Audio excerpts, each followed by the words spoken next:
Welcome to Lesson 5 in the FL Studio tutorial series. In this lesson and lessons to follow, we're going to explore how to move beyond the programming limitations of the step sequencer by using the piano roll. In this lesson, we'll specifically cover how to add notes, adjust note lengths, and generate chord structures in the piano roll. For this lesson, be sure your step sequencer has a channel with a drum sample loaded in it, as well as a channel with a multi-note instrument. In our previous lessons, we covered how to create patterns using the step sequencer. The step sequencer, however, limits us in that we can't create notes smaller than the step regions. For this more detailed programming, we need to go to an area where we have more advanced options. To get to the piano roll, click the View Piano Roll button here, or right-click on the channel name and choose Piano Roll. The piano roll opens and we can now see a grid with a keyboard bordering the left-hand side. First, let's understand the grid. We may need to zoom in or out for easier viewing first by going to the Zoom Time control, left-clicking, and moving up or down to zoom in or out on the grid area. Then go to the Snap to Grid button and choose Beat. You can see that the section from the vertical lines labeled 1 to 2 is broken up into 4 columns, which are our beats. If you go back to the Snap to Grid button and choose Step, you see 4 columns now appear in each beat, creating our step regions.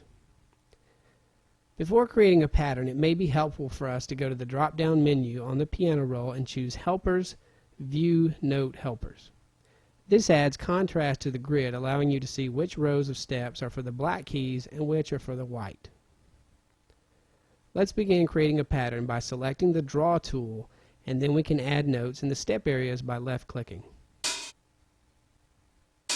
Notice they emerge as greenish blocks.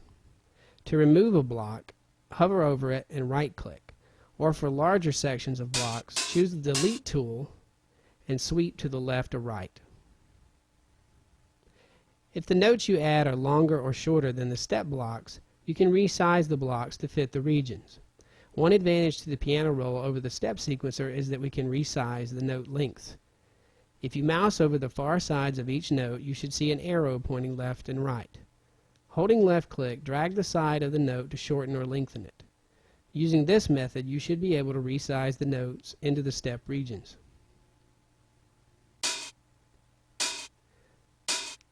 What if we now wanted to program notes shorter than steps? Return to the Snap to Grid button and choose 1/2 step.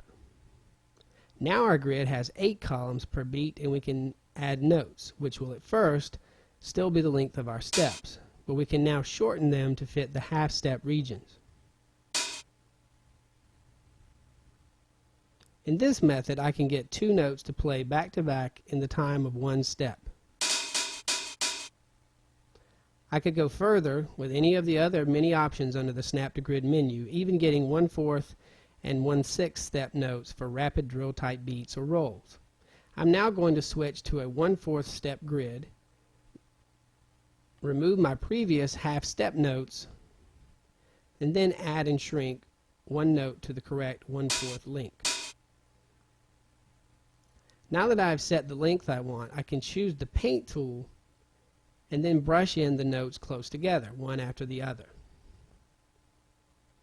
Using these micro notes in rapid succession, it may be a good idea to adjust the velocity of the notes to make them not all the same volume, resulting in a machine gun sound. For this, we will use the levels that are at the bottom of the piano roll. First, make sure you're seeing the velocity levels, as there are other options, by going to Target Control and choosing Note Velocity. It should then say velocity here. Next, you'll need to go down and adjust the levels under the group of notes so that the volume of the notes gradually increases to the volume of the other notes. There should be a level for each note that you can adjust manually, or you can hold right-click and adjust them all into a step-type structure by dragging across and up from right to left. You can now close the piano roll and look at your step sequencer. Notice that the channel has lost its rectangles and is now showing the score we created in the piano roll. Go to the piano roll for the multi-note instrument you're using. In programming a multi-note instrument, you can create patterns in the same fashion, and you can easily create melodies by moving the notes to the row of the desired key on the keyboard. You can also use the smaller note lengths to create unique variations that we could not achieve with just the step sequencer.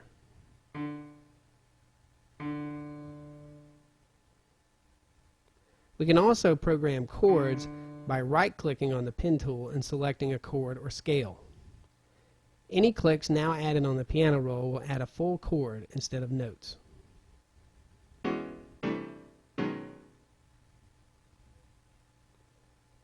Thus ends our first lesson on using the piano roll.